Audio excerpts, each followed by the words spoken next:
Hey guys, it's Jeff, and today we are talking about iOS 12 betas and if it's safe for you to be installing it onto your iDevices, and even if it's stable enough to have on your daily drivers.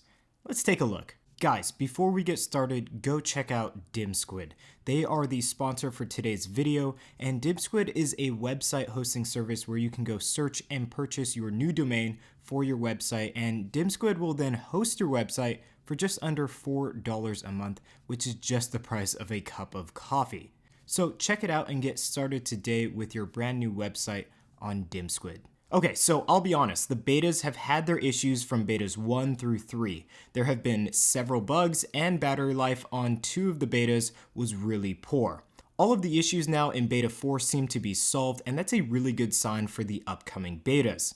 I think though that the performance, stability, and battery life were all major factors in making this video for you guys and suggesting that you install onto your iDevices and even your daily drivers. Yes, I do think it's safe to install, and these are my reasons why. As of now, battery life is really good. I'm noticing that I'm actually getting similar battery life to iOS 11.4.1, and that is the best I've seen in the entire iOS 11 lineup. So when we dial it down specifically to battery life, there really should be no argument as to which version is better. Now, moving on to performance, and honestly, this is an absolute beast of an OS. Having so many new features, UI changes, and just a new platform to work on, all of my devices running iOS 12 seem to have received a huge performance boost. We've even tested this on the iPhone 5S, and we are seeing noticeable differences in regards to speed and stability.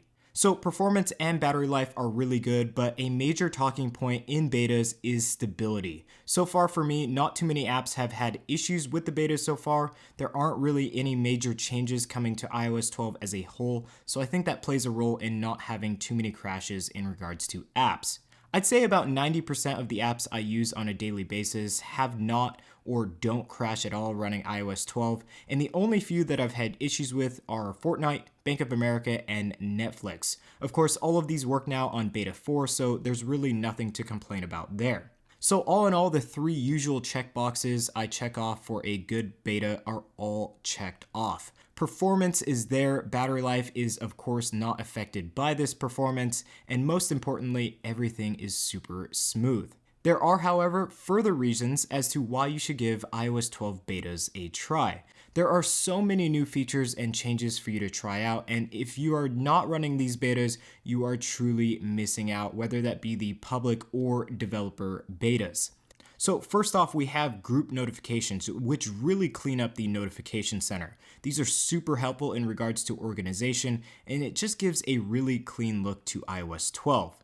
There's also the new Screen Time app in the settings menu, which allows you to track every aspect of use for your iDevices. It can show you anything from app usage to how many times you've been picking up your device to just take a look at it. Within this feature, you can also set limits of use on certain apps and also some other really cool features as well.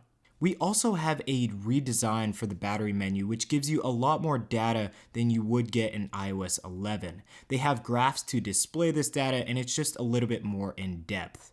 Having more data and a clear representation of how my battery is operating is really reassuring, and I'm definitely liking this new change. Lastly, there is also new Animoji and a new feature called Memoji, which is also really cool.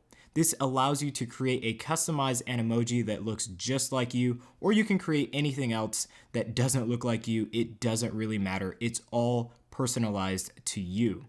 That alone for me is a reason to check out iOS 12 because it's something that Apple has really never done on the iPhone before, and I'm super excited to see what you can do, basically creating your own emoji or Animoji. There are definitely some more features that are packed into iOS 12 and definitely some more coming in the later betas. Those were just some highlights and reasons why you should update to the betas.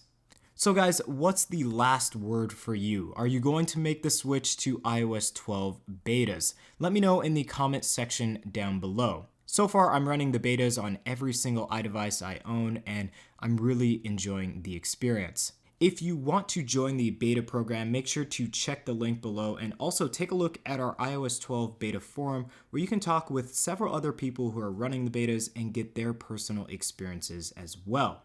So guys, if you like this video, you know what to do, and make sure to also get subscribed for some more upcoming content. We hope to see you in the next one. Peace.